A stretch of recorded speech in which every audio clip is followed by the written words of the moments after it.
what's up, Wildcats, and welcome to another edition of Weekly Wildchat. I'm Danielle, and we're here on a Halloween edition, kind of. I'm not dressed up, so I'm the loser here, but I got Justin next to me, Donald Trump, if you can't see me. I have Dom next to me. He's a shark. You can't see it, but he has sharks on his tie. And then down at the end, I have Ivan, who's dressed as Ice Cube. So the greatest. Greatest. Kind of. Happy almost Halloween. A week effort. It's a week effort. Yeah. It's homecoming week here in Arizona, and the football team is getting ready to square up against Stanford. But starting on Tuesday, the Arizona Wildcats basketball season will begin in an exhibition matchup with the College of Idaho. There is a lot of uncertainty with Allonzo Trier right now. There's rumors going around. So I want you guys to tell me, does Arizona absolutely need Trier this season? Well, we can't really discuss any of the rumors because, we could talk about the rumors and everything that's going on around him, what he's being accused of, but we don't know that if that's true. We don't have legitimate documentation. And who's to say some bozo just made up this rumor and just ran with it? I think Allonzo Trier, if he were to play for Arizona, this will be the year that they go to the Final Four because even though he's a sophomore, he adds veteranship to this team. And just by looking at the red-blue game and seeing him, get up and down the court, he's a 6'5", 6'6" shooting guard. He's going to play small forward this season. That's just because they have to do that. And he was actually backing down guys like Dusan Ristic and Chance Comanche. And then that's when I was like, this is a shooting guard, and he's over here posting up as if he's a big, but he can also step outside and knock down the three ball. And plus, just in terms of team camaraderie, he's one of those guys that he's been there, he's done it.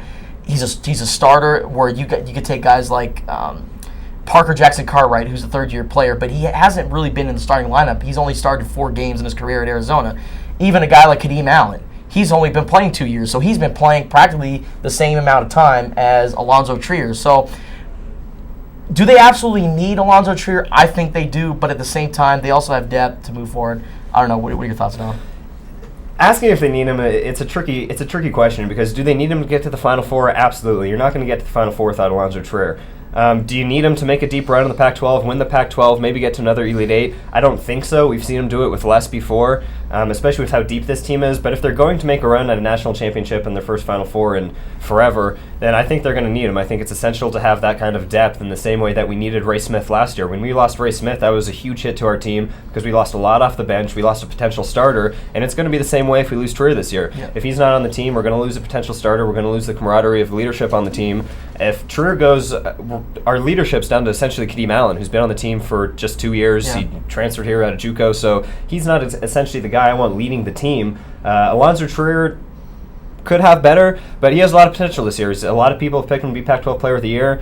He's definitely in that mix, and he's definitely going to be the leader on this team if he's in the starting 5. So I think the depth takes a huge hit, and I think the depth is something we are definitely going to need off the bench this year.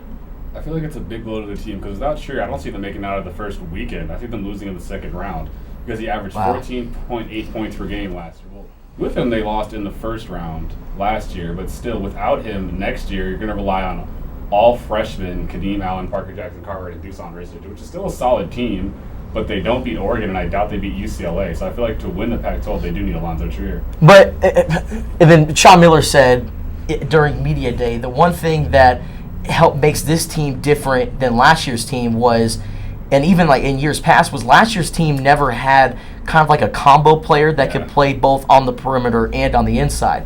Take a look at a guy like Ray Smith. You said he was out with an ACL injury. He's had back-to-back ACL injuries on 2 different knees. So he's kind of sluggish right now, but eventually I think he'll hit 5th gear probably around the late January, February time. And then even guys like Raleigh Alkins. We love Brooklyn because Brooklyn, we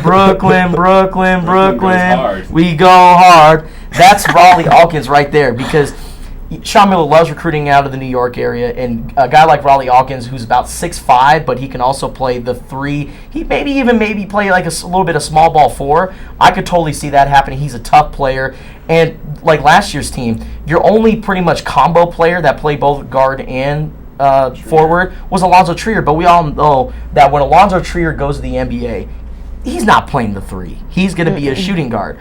But with guys like Ray Smith, with guys like Raleigh Alkins, who can pretty much make the lineups more versatile, I think that'll be the biggest difference. That's why I don't think that Arizona truly needs Allonzo Trier. However, it does help to have him, especially if they want to make a Final Four run in Phoenix. I agree with you 100% on that. The fact that he's a utility player, you guys keep commenting on him, he's all around. That's the biggest thing that he brings to Arizona. Yeah. And like you said, leadership. Mm-hmm. And if you think about it, Kadeem's been here for a while, so he's good at being a leader, but sometimes you need someone else to step up and lead with you. And Allonzo's perfect for that. And so I do agree that obviously they need him if they want to go to the Final Four, but there are other options if they don't have him. But I do just love Allonzo for the fact that he is a utility player, and it's exciting to watch him play. Yeah, because 1 minute he's out there draining from the arc, and the next minute you can see him up in there on the backboard. So, well, and also, I mean, another thing that Sean Miller said was his work ethic, and whenever you have a leadership, obviously you want to have the leadership that's vocal, the guys that kind of gets the guys that corral together. But over the summer, he said he's never seen a player work as hard in the off season, much like Allonzo Trier. Because last year, didn't we all think that Allonzo Trier was going to be a one and done when he came into this year? I was so certain that Allonzo Trier was going to average probably about 20 points per game and maybe shoot his way into the lottery. Last year, obviously, he got hurt at USC, but even last year, we kind of saw the offense kind of like develop. We saw more players start to step up. Parker Jackson Cartwright actually got a little bit more time at point guard because then Kadeem Allen played a little bit of two. And even like after it was at USC when he broke his hand. Right. Mm-hmm.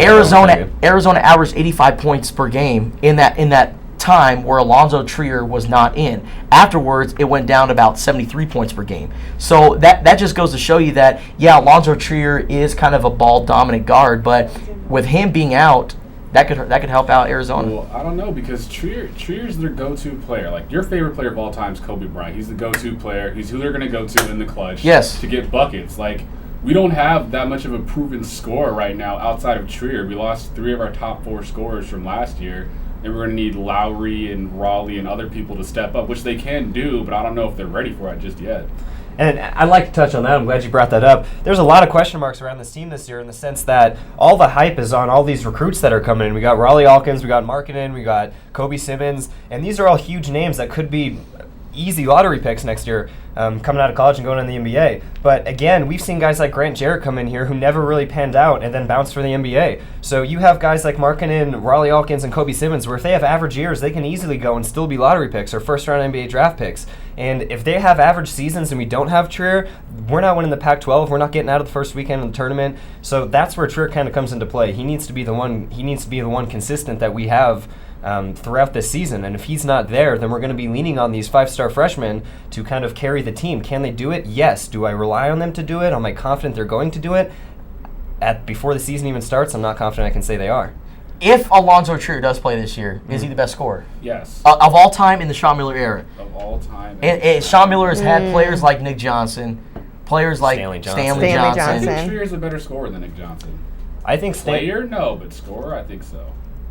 I don't think. I don't know if he can do better than Stanley personally. I like Stanley inside. I like Stanley. I haven't seen. I know Trier can be physical. He can get to the hoop. He can get to the line. I'm still more confident in Stanley's ability inside. If I had to pick between one of them, I haven't seen really consistent shooting out of Trier, so I'm not convinced he can bring that to the table. But again, all these are possibilities. He can come out and average 20 points a game, and absolutely tear it apart. So, can he be that dominant scorer? Yes. Will he?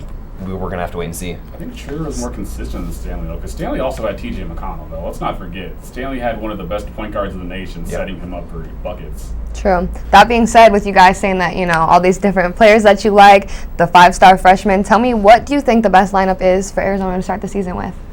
We're going to start with my man Ivan Leonard down there. I have a plan. I have a great plan. Let's see. At the 1, Kobe Simmons at the 1. At the 2, Raleigh Alkins. At the 3, Trier. Ray Smith at the 4. Markkanen at the 5 to stretch the defense. Then you can run pick and pop with Kobe Simmons. We're just going to give 5s then. 5s. Okay, so I'm going Kobe Simmons at the 1. 2, I'll go Allonzo Trier. 3 and 4 you can switch up, but I guess you got to go 3 Raleigh, 4 Ray Smith, 5 Markkanen. Okay. So my exact lineup is that what you have? I would put. Well, I agreed with you. I agreed with you. I have a hard choice with my 1 because I really like Kobe Simmons, but I still really like Parker. So that's a hard choice for me. But other than that, I like Raleigh. I like Kadeem. I like Lowry. I can never say his last name. Markkanen. Markkanen. We'll And go with I like Markkanen. Trier. But if Trier wasn't in there, then I would put in Kobe. But I do really like Raleigh. I want him to be in the starting 5. That is one person who I am dead set on needing to start. I don't know why. So I just really want to see his ability out there as a starter. What was your 5? I don't know. I can't decide because I'm between Parker and Kobe. I can't make a decision between them. Depends how Kobe comes out and plays. Yeah. Well, based off of Red-Blue game first impressions, Kobe Simmons is definitely a player who can bring up the ball, but at the same time, he's also a pretty good off-the-ball player. We saw him come off screens and hit a couple of three-pointers. So that could be a potential lineup. You could even see like Parker Jackson Cartwright, Kobe Simmons, and Allonzo Trier. But with players like Kadeem Allen, the lone senior on the team, my starting 5, mark my words, my starting 5 for Arizona basketball is going to be Kobe Simmons because he's 6'5", he's big, he's very, very long. And then plus I got Kadeem Allen because he is the veteran leadership on this team. He's the best shooting guard possibly in the Pac-12. Number 3, we got Allonzo Trier, the sophomore guard. Veteran, absolute ball dominant guard. I love him. Very, very good, talented player. Now at the 4, I can't even hold it up. At the 4, we have Ray Smith. They're 6'8", 6'9", versatile. When he's lined up with a player like Lauri Markkanen, he's going to be my starting center. Those two players, they are great on the outside, but they're also great on the inside because they will form a wall. They will form a wall that Sean Miller is going to pay for it. And they're going to make Oregon pay for it. So with that being said, Kobe Simmons, Kadeem Allen, Allonzo Trier, Ray Smith, and Lauri Markkanen. I just think that lineup, you can kind of like mix and match. You can do whatever you want with it. It's so versatile. And the luxury of Sean Miller having bench players like Dusan Ristic, Chance Comanche, Raleigh Alkins coming off the bench is that if you are playing against physical teams like Oregon, long teams, even like Kentucky or Duke, if they end up playing them in the NCAA tournament, it's almost like baseball. You know, you're utilizing certain pitchers for certain teams depending on how they hit against them. This is an Arizona team. They're kind of like pitchers because if a team struggles against big guys, you can even see a lineup with Lauri Markkanen and Dusan Ristic starting in the lineup. So Arizona's lineup could go either or, but I like the lineup of Simmons because he's 6'5", and at the end of the day, if it's a tie between Kobe Simmons and Parker Jackson Cartwright, you got to go with size. You have to go with size. And then Kadeem Allen, he's playing so much better off the ball. I even asked him after the Red-Blue game, he said he's felt this is the most comfortable he's felt in his entire career at Arizona, and he's playing shooting guard. So that says something right there, considering he was point guard last year. Allonzo Trier, Ray Smith, and Lauri Markkanen. I want to go off Kadeem Allen for a second because I heard you say over here mention defense, and defense is huge because right now all the hype is around offense with all the scores we have, the big man inside. No one's really talking about defense, especially in the Sean Miller scheme of things. It's something we definitely have to take into consideration. And Kadeem Allen is a really interesting prospect in that matter because you have guys like Allonzo Trier who we haven't really seen play lockdown defense like we're used to in the Sean Miller era, and Kadeem Allen can bring that. In saying that, Kadeem Allen, you mentioned how he can be the best scorer in the Pac-12. We haven't seen that because he hasn't shot the ball. You're right. So again, that's just hypotheticals. Can he be the best scorer? Maybe. He was a great scorer in JUCO, best in the country. But can he come in here and be the number one scorer in the Pac-12? Probably not. Probably not. But the defense is an interesting part of it. In saying that, I think you got to put the best 5 on the court. So if Kobe Simmons comes in and plays like he's supposed to, plays to the hype of the 5-star recruit that he was, I think he's got to be on the court for most as humanly possible. You have to have him on the floor. So you put Kobe Simmons at 1. Trier and Alkins, you were saying Trier's at 3, Alkins at 2. I think Alkins is more physical inside, so I like him at the 3. I think he can get inside and work the post better than Trier can. I know you mentioned Trier can back down players like Rich and Comanche. I don't necessarily see that being consistent, so I'm going to go Alkins at the 3. Trier, if he's around at the 2, because he can be that guy to kind of do it all. He can spread it to the wing. He can shoot the ball. He can hopefully play defense. And then inside, it doesn't really matter what you do. You got Ray Smith, or you can throw Alkins in there. Markkanen's going to be a stud all year. So they're going to be big inside. I think inside's going to be where the bulk of the defense comes from. I'm not necessarily sure how the post is and the perimeter is going to work, but I think down inside the key, we're going to have a very strong front on defense, especially if Alkins and Ray Smith pan out. Well, there you have it. Our predictions for the lineup. So I guess we'll find out who's closest to that. And they're not playing Idaho. They're playing the College of Idaho. College of Idaho. The College of Idaho. I guess we'll find out who the first VCI. 5 is when we got the College of Idaho here for the exhibition game on Tuesday. Great potatoes. So we're going to take a break. We'll be right back after this. Great French fries.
Welcome back. We're still here.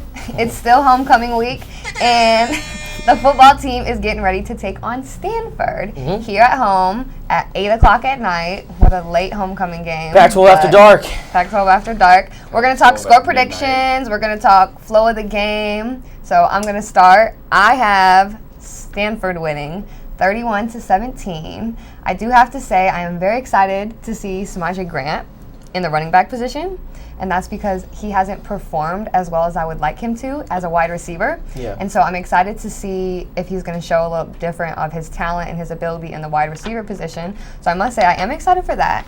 I think what's going to hurt us a lot is having some guys on our line out that are hurt. Freddie Tagaloa, Yes. and even on the defensive side of the ball, Sonny Fulmano. Yes, both of them. I'm worried about them being out. I think that's going to take a hit on us. Yeah. But we do have to remember that we have both Anu Solomon and Brandon Dawkins listed as active.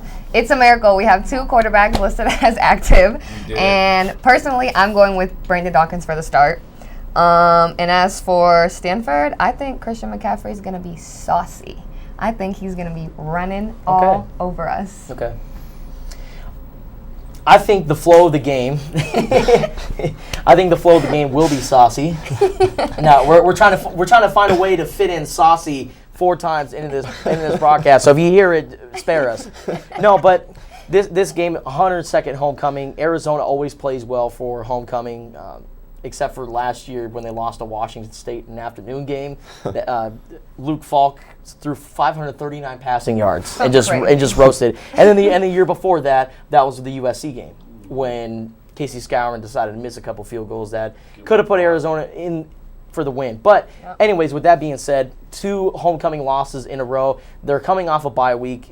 One of the biggest things that's hurting Arizona this year is injuries. You know, they went down to a 3rd-string tight end at quarterback, and now he's playing fullback and running back this year. It's jack of all trades and Matt Morin. And then also, like Danielle said, Samaje Grant going from wide receiver to the running back position. He was originally from Compton, played at Colony High School, and was a running back. And that's one of the reasons why he was being recruited by Arizona, was because he was a running back that also caught out the backfield. That's why they transitioned him into a wide receiver. So I think with him being the starting running back for this game, it kind of adds like a Reggie Bush kind of dimension to the Arizona offense. And I think that's going to be huge. It's going to be huge for Arizona. There we go. But Brandon Dawkins and Anu Solomon, with that being said, they are back. It's week 8 of college football season, yet we still have the Brandon Dawkins and Anu Solomon quarterback competition. What a time to be alive, really. No, but I think Anu Solomon isn't quite there yet with his knee injury. I think that Rich Rodriguez will go ahead and give Brandon Dawkins one more shot at this. I think if this was going to be a week where Brandon Dawkins solidifies his spot as a starting quarterback, it's going to be this week. And with that being said, I think Arizona does get the W. I think in a Pac-12 after dark matchup, Arizona on Halloween weekend, because we all wear costumes, so Arizona's going to wear a costume of a winner this weekend. Dress up as Washington. They're going to dress up as Washington. They're going to dress up actually as a winning team this weekend. I got the Wildcats winning 27-24 in homecoming fashion. Coming off a bye week with Christian McCaffrey struggling, this is Arizona's week to finally get a win. Dom, I know you always have better predictions than me. So with that being said, we'll go ahead and pass the baton to you. I'm not even going to say I have better predictions than you. I'm just going to go out here. The quarterback predictions. I'm going to go quarterback predictions maybe. I'm just going to go out here and remind everybody, at least here, that Justin did pick Arizona to beat USC a couple weeks ago. But moving on, I think Christian McCaffrey coming in the Arizona Stadium and playing the Wildcats D. That's as saucy of a matchup. Can't even get through it. That's a great matchup for the Cardinal. And last year, if Christian McCaffrey came in here, the Heisman candidate that he was, it wouldn't have even been close. He would have ran probably for 300 yards on us. He would have put up 3 scores. This year, Stanford's having a hard time scoring for whatever reason. They haven't scored 20 points since week 3 against UCLA, so they're not scoring a whole lot of points for whatever reason. But with a new quarterback coming into the system this week, I think they're going to rely heavily on McCaffrey. I think that is trouble for Arizona. So I think Stanford's going to be able to control the tempo early, and I think they're going to get out to a pretty hot start. In saying that, I see Arizona kind of balancing it, coming back out and kind of getting back into this game. I think Brandon Dawkins is going to be the man just because, like you said, Justin, there's still a couple question marks with Anu Solomon's knee. Is he fully healthy? We don't know. So I think Brandon Dawkins is going to be able to pull him back into it, but I don't see them getting it done in the long run with Christian McCaffrey. Yeah. It's just I can't see us shutting him down. After all the problems we've had this year, Christian McCaffrey isn't going to be the one for us to put a stop to. Yeah. So I'm gonna go with the Cardinal. I'm gonna go 31-24 over Arizona this weekend. Okay. Ice Cube. First and foremost, I got to shout out to Samaje Grant. I got the Compton hat. That being said, I still think they're gonna lose.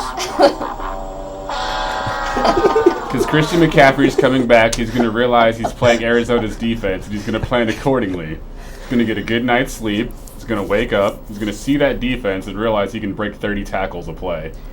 Well, and another thing that I think will hurt Arizona in this game is special teams. Rich Rod always says, we have the worst special teams unit in the country. He actually said that at one point. Not too many people say that about their team. Yeah. Exactly. You can't say, we are the worst unit in the country. No coach says that. Not many coaches can say it confidently. Rich Rod can. Rich Rod said it pretty confidently. Against USC, one thing that I forgot to leave out was Adoree Jackson and his ability making special teams plays. Because that was the one factor in that game, right? Yes, you were, Dom. And they kicked it to Adoree Jackson, and he actually had a few good returns. The special teams coverage unit is awful for Arizona. If they were to stop Christian McCaffrey, because remember, he's a kick returner and punt returner, they are going to have to kick it sky high, or they are just going to have the speed to get upfield, in which Arizona really doesn't have speed at this point because their only speed options they have on this team are all my size. They're all 5'8", 5'7". Exactly. Who really can't make tackles. So Christian McCaffrey's going to have a field day in terms of special teams. I have 35-20 Stanford. Don't forget Christian McCaffrey can also throw the ball. He threw for 2 touchdowns last year. What? Yeah, he threw for 2 touchdowns last year. Would you say it's pretty saucy? I would say he is an extremely good individual. He is a He's saving it. He's saving it. He's They're saving not it. going to win the Heisman, but I feel like they're going to win by 15. Well, there you have it. There's our score predictions. It's homecoming weekend, so tonight I'm pretty sure there's a bonfire. Bonfire, Tomorrow, tons of tailgating. You got the football game, 8 o'clock. Sunday, soccer plays Cal out at their field. And also, softball is playing the alumni. And I'm pretty sure that's a free event. So get out there, support your Wildcats this weekend. Bear down. And don't forget to follow my guy, Ryan Kellepar, on Twitter, at Ryan Kellepar UA. He's great. He's fantastic soccer coverage. And plus, go out there to the game. Get yourself a cup of beer. Yeah, the soccer It's the game. very Soccer first game. weekend that they are serving alcohol for U of A soccer. And it's the last weekend, very last home game against Cal. So I think it'll be a good time. I learned yesterday there's one girl who does flips when she throws the ball. Now I'm They all do I don't know how that. you just learned that. They all do that. About flip They all do throws. that. I'll They're tell great. you how I just learned Speaking of flip, Okay, here we go. Oh, I'm my glad you gosh. brought that up. I'm glad you brought up flip. Why don't you go ahead Can we get a tilt? and tilt this bad boy down? Jeter over here. Oh, no. I got this. Attempt Come on, Trump. Come on, Trump. Third time's a try. 4 times a try. We got 5 times a try. we didn't miss this many times in rehearsal, we swear. This is how We're running out Arizona of time. football We're running out game of is time. going. You're All right. We need the That's Duke honest music. We need the solid. Duke. Oh! Have a good weekend, Wildcats. We'll see you next week.